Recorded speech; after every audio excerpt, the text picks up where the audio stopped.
오늘은 나사렛에서 나온 선지자 예수님이라는 제목을 함께 나누려고 합니다.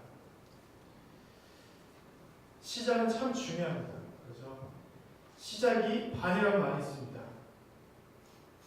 시작을 할 때 쓰는 열정이 모든 일을 하는 데 있어서 절반의 에너지를 쏟는다고 해서 시작이 반이라고 말했습니다. 시작이 굉장히 중요하다는 말이죠. 사람은 언제나 흥미나 열정이 식어버리기 마련입니다. 하지만 시작을 잘 준비하면 그 끝도 기대해 볼 만합니다. 오늘은 제수요일입니다. 사순절의 시작입니다. 예수님의 고난에 참여하는 40일의 처음이죠. 그런데 보통 이날은 우리가 그냥 넘겨버리기 쉽습니다. 이번 사순절 기간은 우리가 훈련되어지는 특별한 기간이 되었으면 좋겠습니다. 훈련한다는 것은 시간이 날 때 짬짬이 하는 것이 아니라 그것을 삶 속에서 완전히 습득하고 온전히 그것만 생각한다는 것이죠. 이번 사순절 기간은 우리가 어떤 것을 훈련해야 될까요? 예수님에 대한 깊은 묵상들의 시간들이 되어야 합니다. 그것을 훈련해야 합니다. 예수님이 어떤 분이신지, 예수님이 대체 무엇을 했고 우리에게 지금도 어떻게 역사하시는지에 대해서 온전히 생각하며 예수님의 생각들로 꽉 채워나가는 시간이 바로 사순절이 되어야 합니다. 굉장히 힘들잖아요. 그렇죠? 온전히 예수님을 생각한다는 것 굉장히 힘든데 우리가 그것을 훈련으로 배워나가야 한다는 것입니다.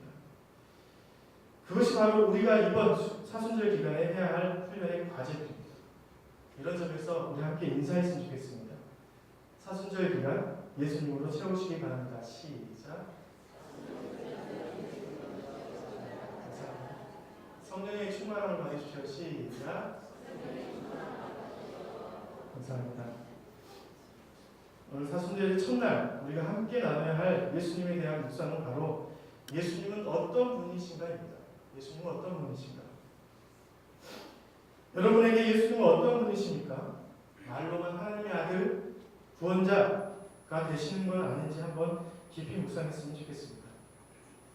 오늘 본문은 예수님이 이제 예루살렘 입구까지 도달했습니다.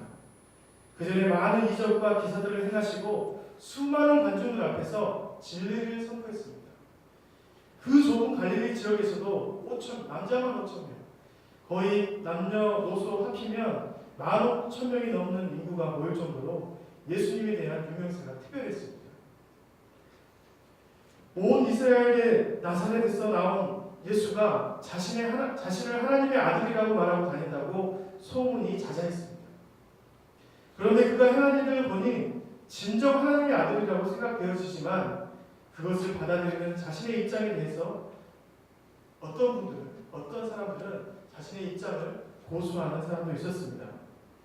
자신에게 좋은 사람이라면 좋은 분, 만약에 아무리 하나님의 아들이라 할지라도 그 선포한 내용이 자신에게 불리한 내용이라면 그를 신성 모독한 자로 모함하기 시작한 사람도 있었습니다. 그래서 예수 그리스도 옆에는 추종자들도 많았지만 예수님을 죽이려는 속일들도 굉장히 많았습니다. 예수님은 나에게 어떠한 작용을 하든지 그분은 하나님의 아들이십니다. 예수님께서 하시는 말씀이 탐탁지 않아도 우리는 그분이 하나님의 아들, 주는 그리스도시요 하나님의 아들이십니다라고 고백해야 한다는 것이죠. 그런데 사람들은 그렇지 않습니다. 자기에게 다가오는 많은 일들을 대입해보고 그것이 자기에게 유익이 없다면 그때부터 그는 우리의 메시아가 아니요 우리를 구원할 자가 아니라고 삶 속에서 불평하기 시작합니다. 베드로는 어땠습니까? 자기 편이 가득한 공간에서는 베드로는 굉장히 용감한 사람이었습니다. 마태복음 16장에서 예수님께서 제자들에게 여쭤봅니다. 사람들이 나를 대체 누구라느냐? 제자들에게 물었죠. 그랬더니 제자들이 말합니다. 어떤 사람은 세례 요한이요, 어떤 사람이 엘리야요, 어떤 사람이 예레미야라고 합니다. 라고 했습니다. 최고의 칭호입니다. 이제 그 말라기 다음으로 선지자가 없던 시대였습니다. 400년 동안 하나님의 말씀이 임하지 않는 시대가 지속됐습니다. 그런데 많은 사람들이 예수님을 보고 구약에 가장 능력이 있었던 엘리야와 예레미야 같은 선지자라고 말하는 것입니다. 그들이 생각하기에 최고의 칭호를 썼던 것입니다. 그리고 지금 세례 요한처럼 이 시대 때에도 엄청난 인물이 날 것이라는 그런 선지자로 예수님을 대입하고 있습니다. 예수님께서 다시 한번 물어봅니다. 그러면 너희는 나를 대체 누구라 하느냐? 아무도 대답하고 못하고 있을 때 베드로가 대답을 합니다. 명대답이었죠. 마태복음 16장 16절의 말씀이죠. 주는 그리스도시요 살아계신 하나님의 아들이십니다. 라고 말했습니다. 주는 그리스도시요 살아계신 하나님의 아들이십니다. 보통 교회에서 보면 물고기 이름 있죠. 물고기 모양 있죠. 이것을 예전에 예루살렘에서 박해를 받을 때 그리스도인이라 말하기 어려우니까 이투스라는 그림을 가지거나 모양을 가져가지고 나는 그리스도인입니다 라고 표시로 말했습니다. 이거에 기초해서 만든 것입니다. 주님은 메시아이십니다. 그런데 주님은 우리에게 인간적인 영웅이 아니라 하나님의 아들이십니다. 예수님 당신이 바로 우리의 영원한 구세주이십니다 라는 고백과 같습니다. 이 명대답에 예수님께서 뭐라고 축복하십니까? 바로 요나의 아들 시몬아 너의 이 대답에 내가 교회의 반석을 세울 것이다. 이 고백이 영원한 교회의 대답이 될 것이다 라고 말씀하셨습니다. 진실로 이 요나의 아들 시몬의 고백 위에 지금 우리 교회가 세워진 것입니다. 그런데 이런 영광에 든 베드로가 어떻게 됐습니까? 예수님이 잡히시고 군사들에게 끌려가는 모습을 보고 그의 마음이 흔들리기 시작했습니다. 한 여종이 물어봅니다. 너는 갈릴리 사람 예수와 함께 있었던 사람이 아니냐? 마태복음 26장 70절에 보니까 베드로가 이 또한 명대답을 합니다. 제가 한번 읽어드리겠습니다.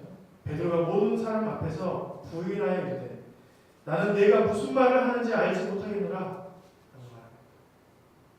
두 번째 또 다른 여종이 물어봅니다. 또한 베드로가 또 이렇게 말하죠. 나는 그 사람을 알지도 못하겠노라. 세 번째 더 가갑니다. 74절 그가 저주하며 맹세하여 이르되 나는 그 사람을 알지 못하노라 하니 곧 닭이 울더라. 자기 편, 자기 목숨이 위태로워진 경우에 반석이라 칭함을 받는 베드로도 그런 고백을 잊어버리고 예수님을 세 번이나 불민했습니다. 거기에 예수님을 저주하기까지 했던 자입니다. 예수님의 수제자 베드로도 그랬습니다. 그렇다면 우리는 안전한 것일까요? 지금 이렇게 미적지근하게 믿고 있는 우리의 신앙은 위협이 되진 않겠습니까? 지금 카톨릭은 교회의 반석이 베드로라고 말하고 있습니다. 아닙니다. 베드로는 한낱 예수님을 부인했던 자입니다. 인간이었습니다. 교회의 반석은 바로 이 신앙 고백입니다. 진심으로 주는 그리스도시요 살아계신 하나님의 아들이십니다라는 이 말을 하는 자들이 바로 교회의 반석이 되는 것입니다.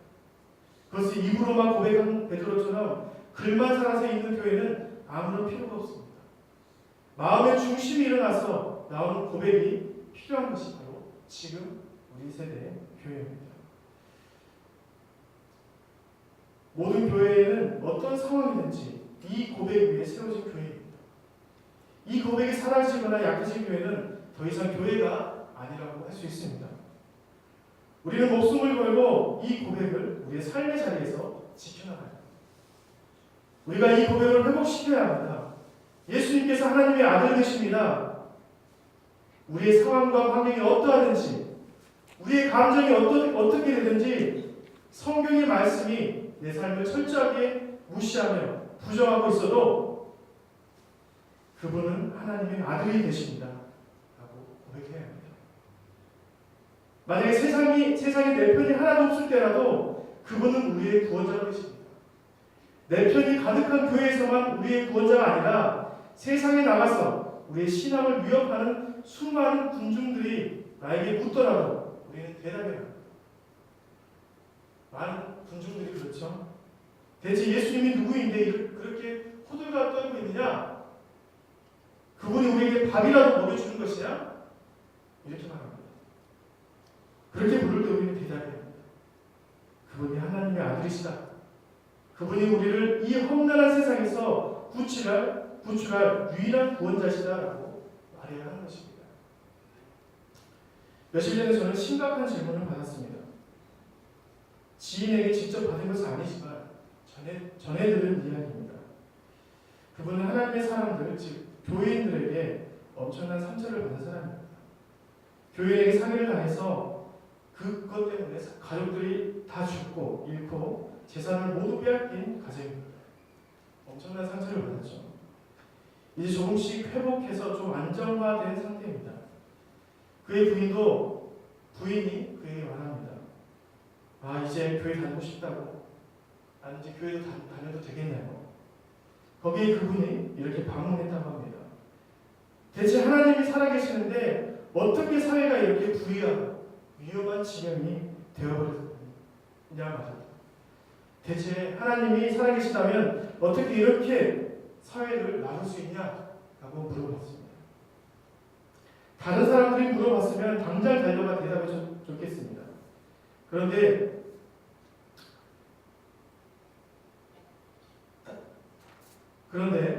그 사람에게 달려가지는 참으로 못하겠더라고요. 교회가 안전하다, 교회 다니면 괜찮다라고 말할 수가 없었습니다. 왜냐하면 교인들에게, 하나님의 사람들에게 상처를 받았기 때문입니다. 그런데 오늘 말씀을 묵상하면서 저는 이제 답을 찾은 것 같습니다. 세상이 이렇게 불의하고 살기 힘들어도 그분은 하나님의 아들이시니까 우리가 그분을 믿어야 합니다. 교회가 아무리 썩고 희망을 잃어버려도 흔들려도 예수님만이 변하지 않는 유일한 분이다. 하나님의 아들이시다. 우리가 그러니까 그분을 믿어야 한다. 라고 말해줘야 될 것 같습니다. 사랑하는 성도 여러분, 왜 교회가 당당하지 않습니까? 예수님을 하나님의 아들로 인정하지 않기 때문입니다.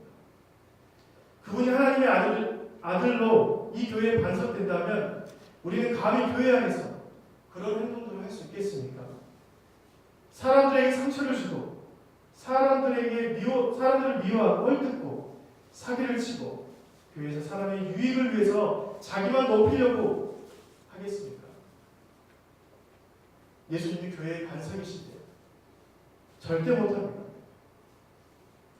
그분이 살아계셔서 우리와 함께 하시고 그분이 정말 하나님의 아들이라고 고백한다면 그런 사람들은 이 교회에 도저히 다니지 못할 것입니다. 어떻게 하나님의 아들이 주인이신 이 교회에 그런 사람들이 발을 붙일 수 있겠습니까?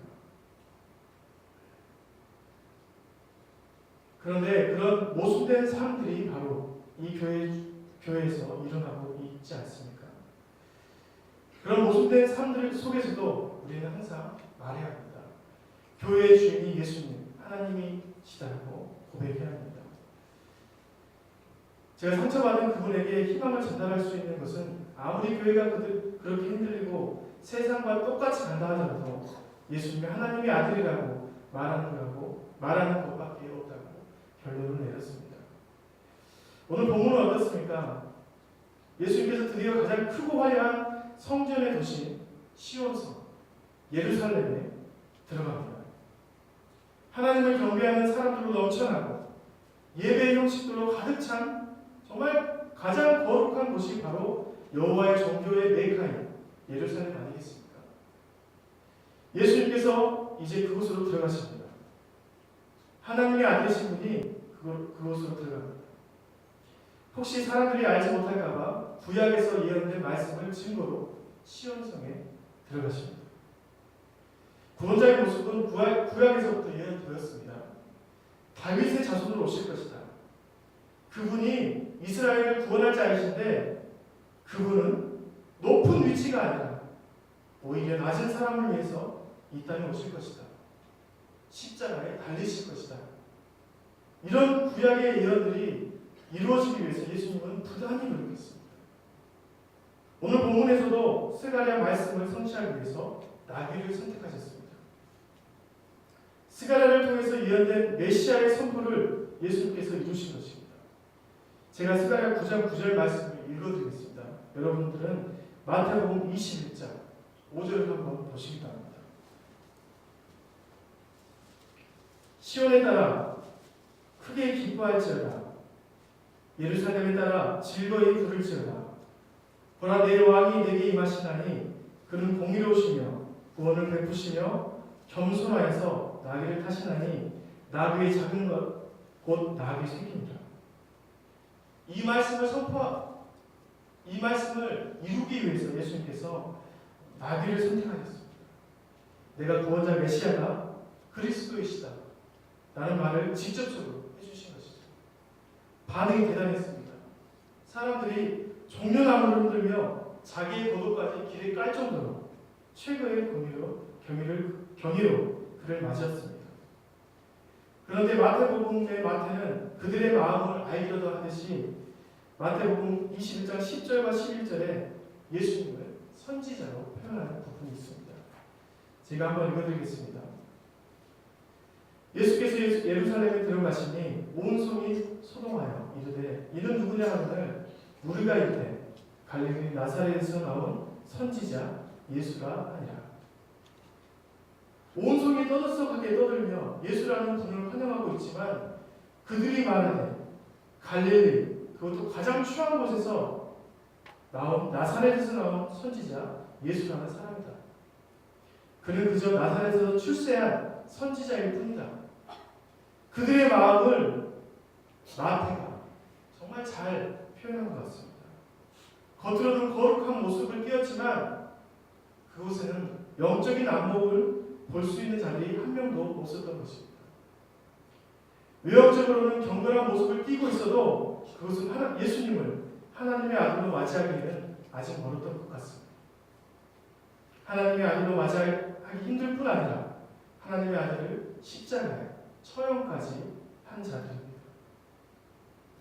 아주 잘못된 선택을 했던 그들의 모습을 보면서 사순절 첫날 우리의 모습도 함께 바라봐야 할 것 같습니다. 그리스도인들의 모든 기관은 교회가 되어야 합니다. 그렇죠? 신학교이든지 교회이든지 가정이든지 내가 속한 회사이든지 모든 예수라는 이름을 걸고 운영되는 공동체는 모두가 교회입니다. 예수의 이름을 걸고 교회라는 이름으로 운영이 된다면 반드시 그 안에는 이 고백이 있어야죠. 주는 그리스도시요 살아계신 하나님의 아들이십니다.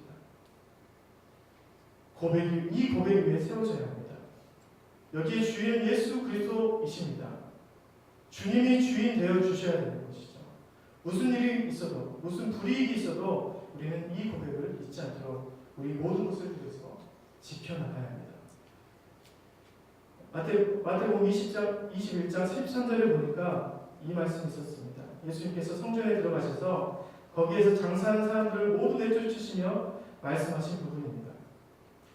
그들에게 이르시되 기록된 바 내 집은 기도하는 집이라 일컬음을 받으리라 하였거늘 너희는 강도의 소굴을 만드는도다 하시니라. 내 집은 기도하는 집이다 라고 말씀하십니다. 누구의 집입니까? 바로 예수님께서 주인 되신 집입니다. 하나님의 아들 되신 예수님께서 이 집의 주인이십니다. 그런데 이 예루살렘 백성들은 주인을 잘못 인식하고 있었습니다. 그러기에 성전 안에까지 와서 장사하며 자신의 이익을 취했습니다. 우리의 가정과 교회 그리고 기업터는 예수님의 교회입니다. 만약 그 교회에 이런 신앙 고백이 없어진다면 우리에게도 동일하게 예수님께서 오셔서 뒤엎으시고 우리에게 크게 질타할 것입니다. 내 집, 너의 교회는 강도의 소굴이다. 내가 반석으로 세운 이 교회를 이렇게 황폐하게 만들어 놓았느냐라고 하면서 크게 질타하실 것입니다. 그리고 그 집을 다시 세워나가실 것입니다. 그럴 때에도 우리의 삶이 예수님께 철저히 혼나고 질책받더라도 우리에게 불이익이 주는 예수님을 보더라도 우리는 그분을 예수 그리스도라고 고백해야 합니다. 사랑하는 성도 여러분, 그럴 때 베드로에게 주셨던 사람 낳는 어부의 사명을 다 주시고 예수님께서 여러분의 가정에, 직장에, 교회에 반석되어 주실 것입니다. 이 고백이 항상 우리 성북재단에 채워지는 귀한 성북교회가 되시길 간절히 바랍니다. 함께 기도하겠습니다.